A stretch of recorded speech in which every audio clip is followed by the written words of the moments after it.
Terima kasih, kembali ke tempat. Makasih Bapak. Ada berapa kata penting di situ? Satu, merdeka, itu. Dua apa? Berdaulat. Yang ketiga, adil. Yang keempat, tujuan ekonomi itu yang paling ujung, yaitu makmur. Berdaulat itu tidak lagi kita menjadi bagian dari kekuatan negara lain. Terutama apa? Ekonomi. Hari ini sadar nggak adik-adik semua, perusahaan tekstil kita gimana? Hah? Amblas, betul amblas juga. Perusahaan tekstil kita hancur gara-gara Cina berhasil membuat harga tekstil jauh lebih murah dibanding manapun.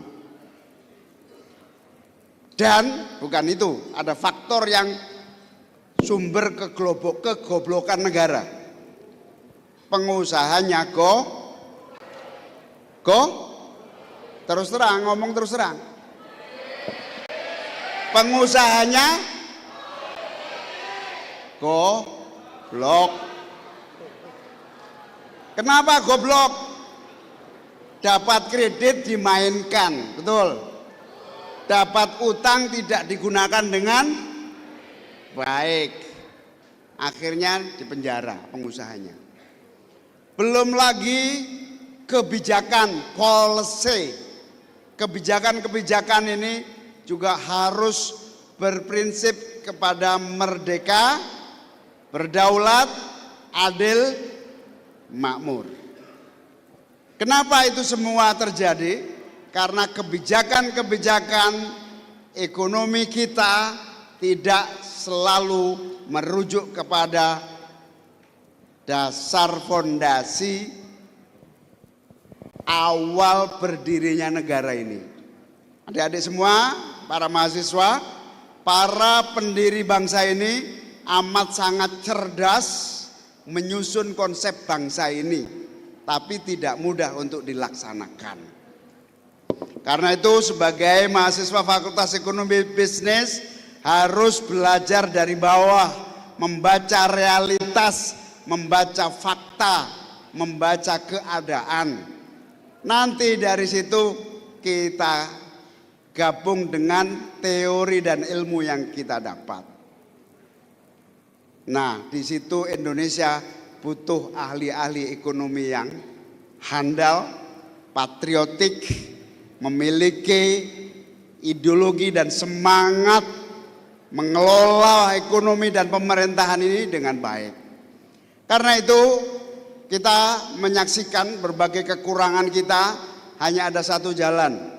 Jalan yang pertama, kita harus konsisten kembali kepada nilai-nilai dasar yang dibangun oleh para pendiri bangsa. Yang kedua, memiliki ilmu pengetahuan dan teknologi yang mampu mengatasi kebodohan-kebodohan kita. Salah satu spirit yang penting, siapa yang hafal? Dapat 100.000 lagi nih.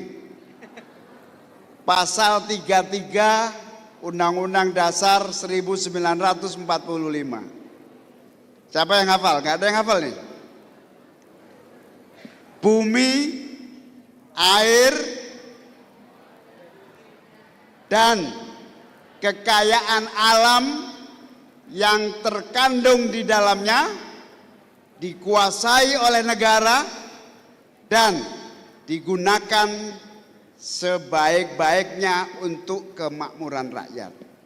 Karena itu tugas negara, tugas ekonom, tugas para ahli berkolaborasi bersatu menjaga dan mengamankan sumber daya kekayaan alam kita. Itu prinsipnya di situ. Jadi adik-adik sejak semester 1 ini sudah harus berpijaknya di sana. Niatnya dari sana. Titik berangkatnya dari sana. Jadi sudah masuk UPN ini sudah pada niat bismillah belum?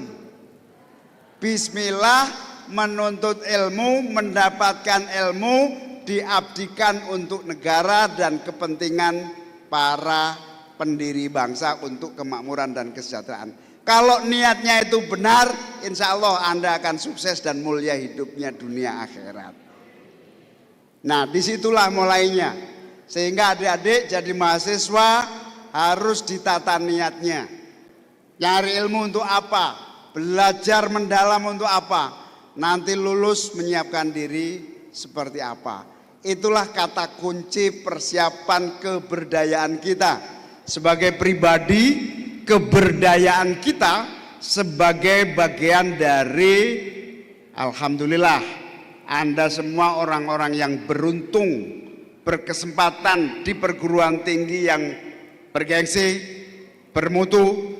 Masih banyak generasi Anda dan kita ini tidak beruntung menjadi mahasiswa, bahkan terpaksa tidak kuliah, bahkan kalau kuliah bukan menjadi solusi kehidupan sekitar dirinya, keluarga, masyarakat, bangsa, dan negara. Sejak awal adik-adik harus menjadi bagian persiapan untuk menjadi solusi kehidupan sosial dan kemasyarakatan kita. Makanya Pak Prabowo, presiden baru kita, menyampaikan visi pemerintahan hari ini kembali kepada pasal 33 Undang-Undang Dasar 1945. Negeri ini kaya, ada mineral, ada nikel, ada batu bara, ada emas, ada minyak, ada besi, ada apa lagi? Semua sumber dayanya yang semua itu dari awal tidak terencana dengan baik sehingga dinikmati hanya oleh segelintir orang.